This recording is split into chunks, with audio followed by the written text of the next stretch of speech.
and it has historically been the American soldier that has been there in moments that are terrible. And I just want to tell you how incredibly proud I am that you're all here today. There are not a lot of institutions and not a lot of people like you that could go through what you just did yesterday and then come back to work today and do PT. That grit, that resilience, it matters. We are so proud of you. We love you. We are praying for the recovery of the victims and their families. We're so grateful for the community that showed up en masse to support us. And we just want to show the rest of America what I've gotten the absolute honor to get to know, which is just how amazing all of you are. So thank you for what you've done, and our prayers are with you. We're going to go recognize some soldiers and some community members who were just absolutely heroic yesterday.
Yeah, mic check 109876.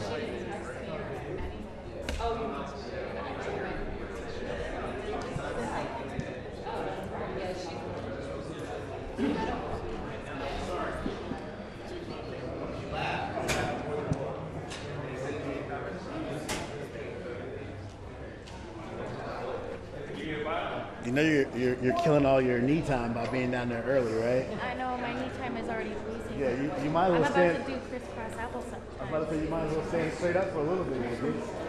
Plus, as I am short, so it doesn't really disturb too many people. I'm going to I feel like you could just tell the energy I was giving off. Oh, no, I don't want to. At least it's not hot here. Oh my gosh, yeah. It's the worst. Humidity too is still there, but could be worse.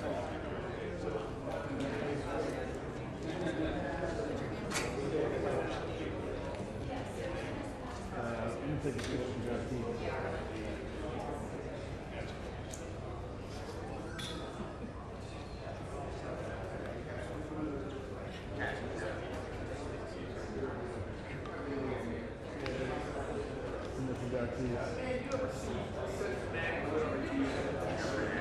I haven't seen such a graduate in over a year.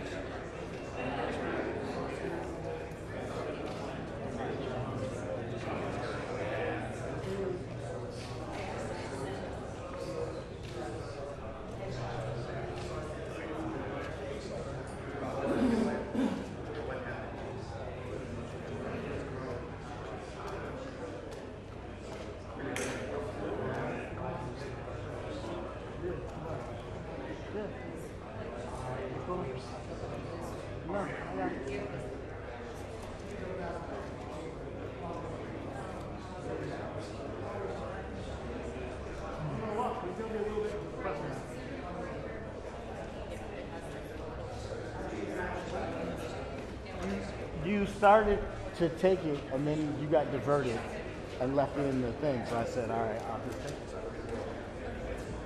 Hey, good morning, everybody. Good morning. First, I want to thank you for joining us. For those who did not join us yesterday, I am Lieutenant Colonel Angel Tomko, and I'm the spokesperson for the 3rd Infantry Division.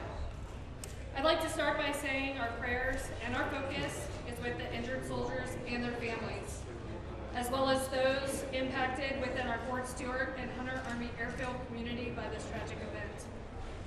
We are incredibly thankful for the outpouring of support from our coastal Georgia community and to all the local, state, and federal agencies who responded and stood by us during this challenging time.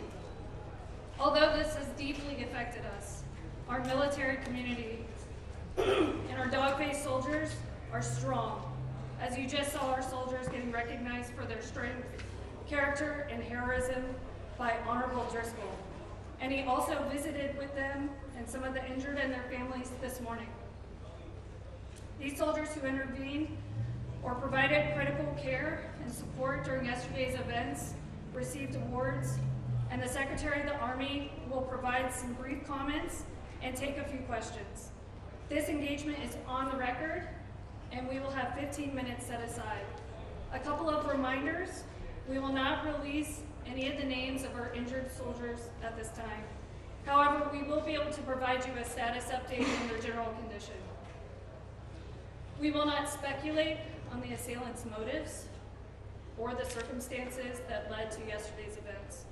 We'd rather refer those questions to CID, as this is an ongoing investigation. When you ask your questions, we ask that you give your name and affiliation and speak up so that we can hear you and you can hear us. Now, I'd like to introduce the Secretary of the Army, the Honorable Dan Driscoll. His name is spelled D-A-N, last name Driscoll, D-R-I-S-C-O-L-L.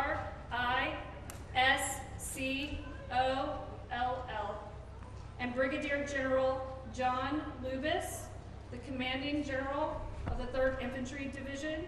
Spelling is J-O-H-N. Lubis, L-U-B-A-S. And we will have CID representation also available. It's the Deputy Director of the Criminal Investigation Division, Peter Tolentino, P-E-T-E-R, T-O-L-E-N-T-I-N-O, Olebtino, and Special Agent in Charge Ryan O'Connor, RYANO_CONNOR.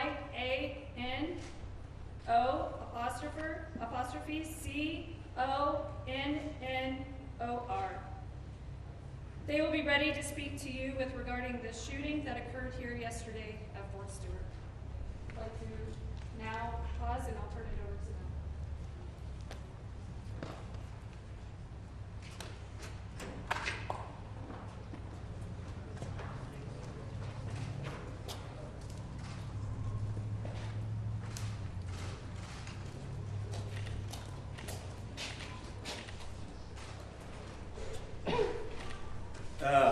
Thank you all for being here today. I am Dan Driscoll, Secretary of the United States Army.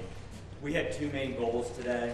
It was to come out and first off to support the victims and their families and the community that experienced the shooting tragedy yesterday.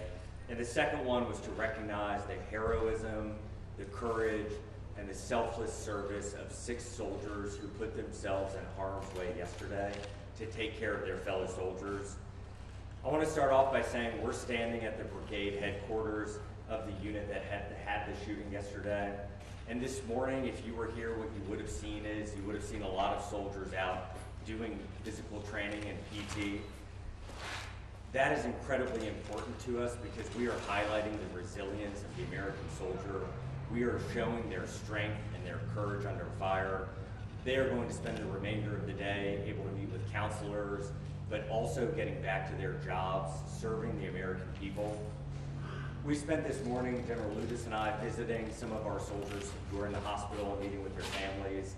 We talked to doctors, and one of the things that I can say unequivocally is that the fast action of these soldiers under stress and under trauma and under fire absolutely saved lives from being lost. On behalf of President Trump, Vice President Vance, Secretary Hegseth, they wanted me to tell these soldiers, their family, and this community that the entire federal government stands by and stands ready to care for these soldiers and their family. One of the more important things we were able to do this morning, though, is to recognize the heroism of these 6 soldiers. One of the soldiers tackled the person, so just think about this. They were unarmed and ran at and tackled an armed person who they knew was actively shooting their buddies, their colleagues, their fellow soldiers.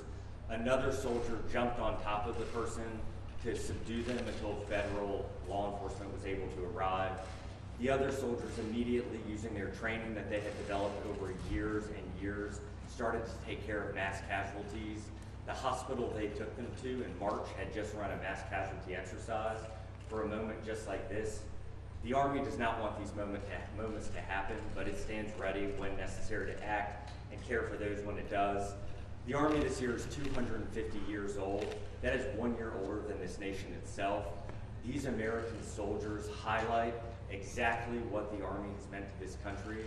It has been there in some of the most traumatic moments of this nation's history, and it has been resilient, stood strong, and acted on behalf of American citizens.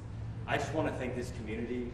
It is absolutely unbelievable to me the speed with which law enforcement officers showed up, paramedics showed up. We had so many people showing up within the first hour that we actually had to stage some of them away. We are so grateful for this community and all that it does for our soldiers and their families. The investigation is ongoing. I imagine a lot of the questions we'll take will be related to that. We will not be able to answer some of those questions, but we are going to do a deep, hard investigation. The findings will be transparent. They will be released to the American public. We commit to you that anything we discover during the investigation that can make this base and other bases like it safer, we will act on as quickly as possible. Now I'm happy to take questions. Standing beside me, I have General Lucas, the Division Commander, and Special Agent O'Connor from Criminal Investigation Division. So let's kick off with some questions. Mr. Secretary, Robin Kemp from the Current. Hey, Rob. Hi. Will there be any efforts by the DoD to harden the entrances to installations to look for things like personal weapons coming in and out of base? We are constantly looking at our security protocols on all of our bases, both in CONUS and around the world. We absolutely will want to learn from this investigation. We do not want something like this to ever happen again on an Army base. And so if there are things we can do to improve safety, we will take those steps. But right now, we're really early in the investigation. Mr. Secretary. Yeah. Faith Abuve with ABC News. Thanks for being here. How did the suspect get a gun, his personal gun, past security onto the base into his workplace? Faith, as I just remarked to your colleague, we are still early in the investigation. The shooting happened yesterday. CID, I can have them come up and tell you what we've learned so far. Our commitment is what we learn will be disclosed and will be transparent. Justice will be brought on behalf of these victims and the community that was harmed. Good morning. As the Secretary mentioned, this is still an active investigation. We are still processing the scene with all the resources and capabilities that the Army's Criminal Investigation Division has to offer, which is immense. We've searched people from this entire region. In light of the fact that we're still processing, I'm going to have to defer that question for now. Is it normal to have a personal gun on base? No, that would be a violation. And next question. Mr. Secretary, Ryan Young from CNN. Hey, Ryan. How you doing? You got a chance to meet with the families, and obviously we won't have that chance. You got a chance to meet with them, talk to them. You seem very proud of how everyone reacted. Can you tell us what that was like, meeting the families? What state are they in right now?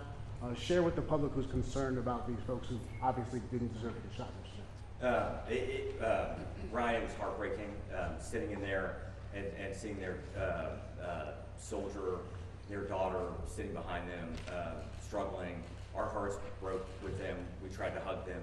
We tried to convey from the President and the Vice President and the Secretary of Defense that our entire nation mourns with them. We stand behind them.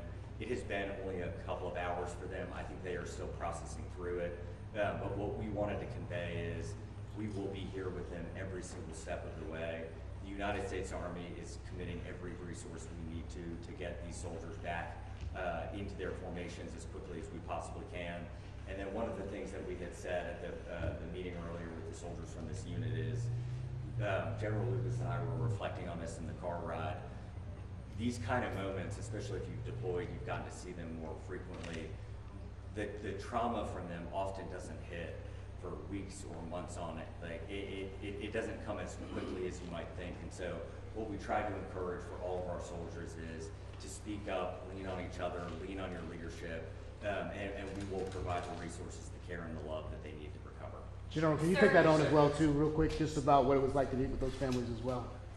Yes, sir. Thank you for the question. It's heartbreaking. It's painful to see them struggling with a wounded family member. They expressed that they were incredibly proud of their soldier, as we are, and they asked for prayers. So we appreciate all the prayers that have been sent our way, and we would ask you to keep them coming. General Lucas, Priya Stringer with NBC News. Yes, Scott with CBS News here. Quick question for you. Can you describe the condition of those who were injured? I know that there might have been some updates. I know generally you said yesterday they're expected to be okay, but just nature of the injuries and the like. Yes, sir. Thank you. Of the 5 wounded soldiers, 3 were released yesterday, which is amazing considering the circumstances and the ranges at which they were engaged. 1 soldier remains as an inpatient here at Wynn Army, right here on Fort Stewart. She's doing very well in high spirits. Of course, she's got a little bit of a road to recovery. We're hopeful she may be released as early as this weekend, but that will just depend on how things heal up over the next couple days.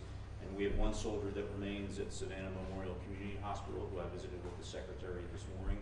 She's got a little bit longer road to recovery. The doctors are very positive, but I think it's going to take her a bit longer to recover, but they're very hopeful she's going to make a complete recovery. General Lucas, this is Priya Schrader with NBC News. I know you guys are prepared for scenarios like this when you go to war zones or on combat deployments, but have you gotten an opportunity to speak to some of the soldiers in this unit about how they're processing that this attack occurred from one of their own, and how are you processing that as a leader? Yeah, I think we train for this on the battlefield, and it's a different situation when it happens on an installation with one of your own. So I think over the upcoming days and weeks, as the Secretary said, people are going to process this and work through this at different rates, and we know we've got to keep a very close eye on them. We've got to wrap our arms around them. We've got a great community here, a great response. As you saw from all the folks the Secretary recognized this morning, the support from the local community, just amazing. So we feel that this demonstrates that we trained internally for the worst case scenario, and our doctors and our medics and our soldiers responded exactly as we trained them to do. And now our job is to make sure that we care for them as they walk through this. Thank you. And I just want to recognize behind me to the right, these are the 6 soldiers we were able to recognize today. And they, I mean this as sincerely as humanly possible. I and the administration, President Trump, could not be more proud of them. They are everything that is good about this nation. They are the best among us in our country. They are the best among us in the Army. They acted in a way that I think all of us hoped we would under fire, but they did. And so we are just so incredibly proud of them. We are so grateful for them. And one of the things we told them and their colleagues is that we will stand with them as long as we need to get them back where they need to be. Last time with the AP, can you all give us a sense going forward what's going to happen next as the criminal justice process goes? Has the suspect been actually charged yet? And if so, what charges is he facing? The military system works a little different. It does. Suspect is currently in custody, and we are working through the military uniform code, military justice process at this time. Is he going to be transferred to a military detention facility? That is likely. Do you know when or which one? You also talked about processing the scene. Can you tell us what's going on today with processing the scene? I imagine you're going to showcase in pictures. Can you just describe that for all of us? Certainly a tragic scene where our soldiers train, but the process of a scene would normally encompass digital evidence, forensic evidence, trace evidence, all of those things which our team is currently doing. And was this captured on video since it was inside the facility? I can't comment on that at this moment. Just a point of clarification from yesterday, you were told chain of command was not aware of the arrest for the DUI off base. Can you explain if you had been aware what the procedure would have been? Would he have been disciplined? Would he have been taken out?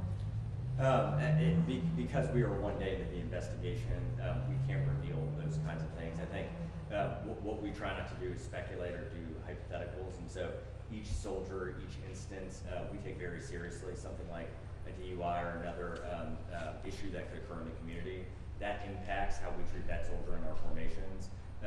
We want holistically powerful and controlled and competent soldiers, and so we are constantly reflecting on our mechanisms, procedures as an Army, so that we're able to capture that information and hold soldiers accountable. Are they usually disciplined after an arrest?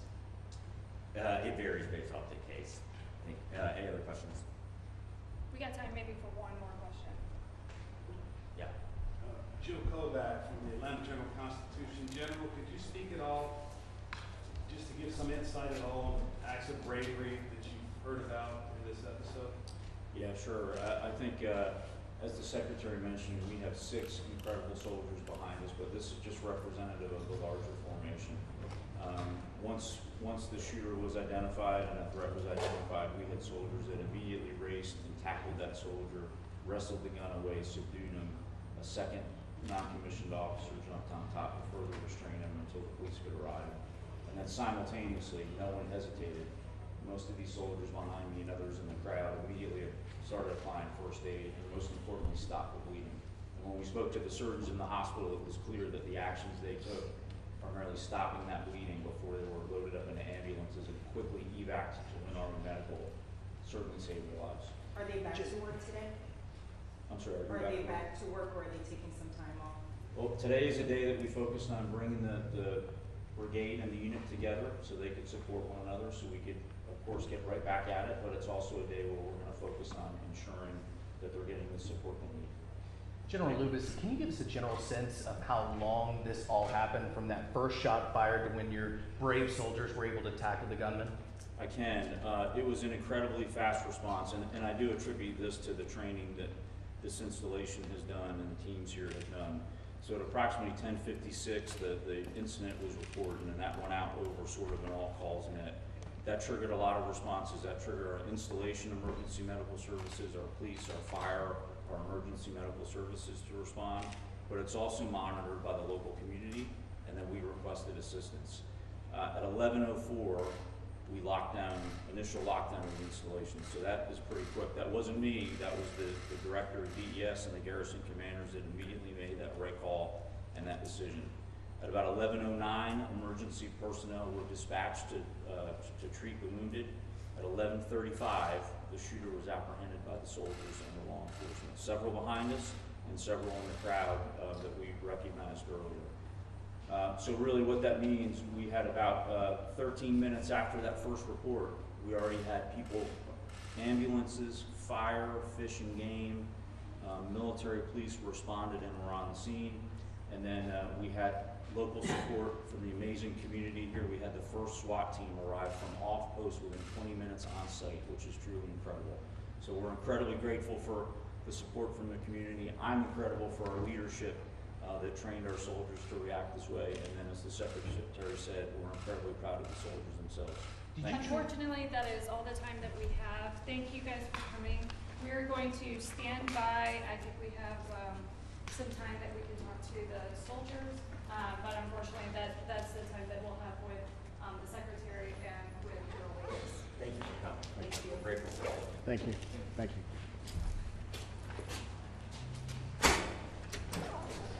Okay, we're going to take a quick pause as we transition to our soldiers.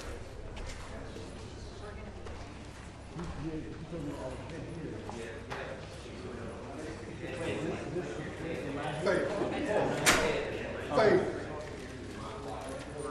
Right.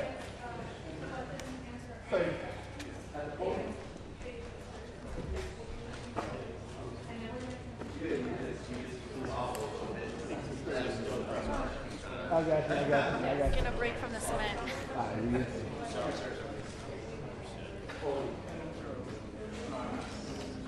We're about to put the they're gonna come up to the board.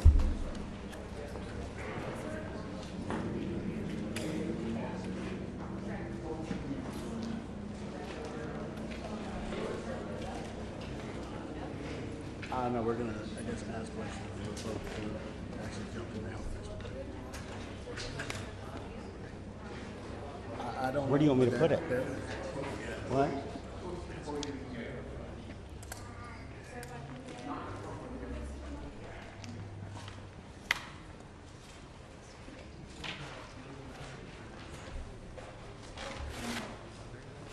Yeah. You should clip it to the. Just put it on the post.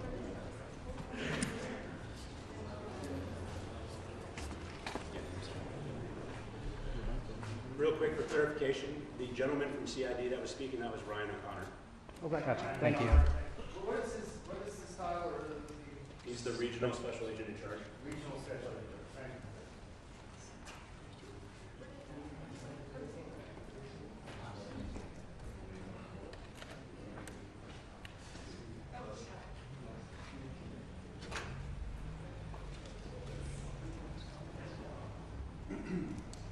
Okay, so I'm going to introduce you to actually I'm going to have them introduce themselves, some very special soldiers. You got to see them be recognized by the Secretary of the Army, as well as, just demonstrating their heroism and bravery from the events that led yesterday. So I'm going to start with Colonel Sanford. He's going to introduce himself, and we'll go down the line. If you could all step to the center podium, because that's where all the mics are concentrated. That's the only way we'll be able to hear you. Yeah. And then we'll start with you. I'm Lieutenant Colonel Mike Sanford. I'm the battalion commander for 703rd Brigade Support Battalion. I'm Staff Sergeant Taylor. I'm the career counselor for 703rd Brigade Support Battalion. I'm First Sergeant Joshua Arnold. I'm the First Sergeant for Bravo Company, 703rd. And that's a unit within the 2nd Armored Brigade Combat Team. And we're going to go ahead and open up for questions. So kind of take us through, I don't know which of you want to answer this first, but kind of take us through what you first heard and what you first did yesterday. First, We heard what sounded like gunshots. We immediately had medical services, combat medics, myself and Sergeant Taylor respond. We rendered aid to those individuals, and shortly after EMS arrived and continued their jobs. What went through your head when you realize that there was an actual shooting happening in your workplace? Just conduct training. It's how training that kicked in, mind kicked in, and you just go to work. Have you processed what's happened here? Yep, of course, friends were shot. Bad things happened, and I'm going to continue to take care of my soldiers and we'll continue to move forward. How difficult was it for y'all to render aid to your brothers and sisters that were shot by another one of your brothers? How much more difficult was that? You don't really kind of process that at that moment. You just take care of the people that you see are injured. When you heard the gunshots, did you immediately think this is bad, or were you thinking, is somebody out on the training range? Because the firing range was very close by. When did you sense this is bad? Really didn't process that it was a gunshot at first, and then it took a moment to kick in that was a gunshot. That was a gunshot. And I started yelling through the hallways, there was a gunshot. Please, I'll share if you don't mind. Each of you too. We would like you to jump in. We're trying to get a sense for what this sounded like, what this felt like. When you heard the shots the first time, can you give me your, first of all, gut reactions? And I know you guys are trained to react, but walk us through that process for us, if you don't mind. So I wasn't actually on the scene. Okay. I got a call from my Command Sergeant Major Alvarado. I was here at the headquarters, and I immediately ran over to the COF, to the building where my companies were. What I can describe to you when I got on the scene, I saw individuals doing triage, triaging patients and things like that. As a commander of this unit, I'm incredibly proud to see everybody come together. I talk about three things every single day when I'm in front of the formation: teamwork, winning, and trust. The teamwork that I saw yesterday made me proud as a commander. I saw Staff Sergeant Taylor, who's my retention NCO, totally different job, but she immediately rendered aid. I saw First Sergeant Arnold running around, directing traffic, doing things that he did. So for me as a commander, I'm very proud of these soldiers. Commander, do you know the suspect? Yes. Were there any warning signs or any behavioral issues that you noticed? Not at this time. Staff Sergeant Taylor, what made you jump into action? So I was in my office, which was at the opposite end of the building, and I was just checking my email, and I heard First Sergeant Arnold yelling that there was a gunshot that went off. I didn't personally hear the gunshot, but I heard him yelling it, so I popped out to the hallway to see what was going on, and I heard him yelling about there being smoke, and I saw the smoke at the end of the hallway, and I noticed there was a soldier laying on the ground, so I immediately sprinted over to the soldier and started rendering aid. He had been shot, so I was rendering aid to him while First Sergeant started calling for medics. Were you scared? Not at that time. I believe you have adrenaline, and I previously was a combat medic for 7 years, and I've worked EMS for the county before, so I have been in these type of situations before, where I've had to render aid to someone with gunshot wounds. So I had a little bit of experience, I believe, helped get me through that situation. Was it different knowing that it was Sergeant Radford, one of your guys' coworkers? I think it's too soon in the situation to really process all of that. It's only been 1 day. We're gonna take maybe one or two more questions with them, because we gotta move on. Commander, you train these soldiers to prepare for battle, to fight enemies overseas, and here they are fighting a gunman right here as they're training. How do you process that? It's tough, but I'm just happy to know that the training that they got, they went into action. It's a battle drill, and they went into action and did what they needed to do. So whether it's here, or overseas, or if we're in combat, they did the right thing. But yes, it's tough, but you never want to have that happen as a commander. But like I said, I'm incredibly proud of them. Okay, the final question. When y'all got home for the day and were able to get back with your families, did you hug them a little tighter last night? Absolutely. I made my kids' favorite dinner, and we had dinner. Thank you all so much. Okay, thank you so much. Thank you.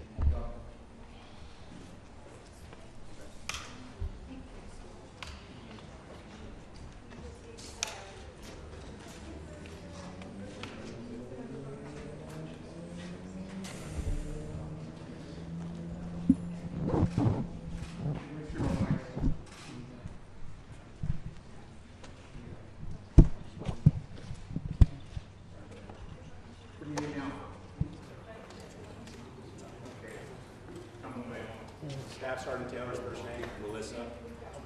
Melissa.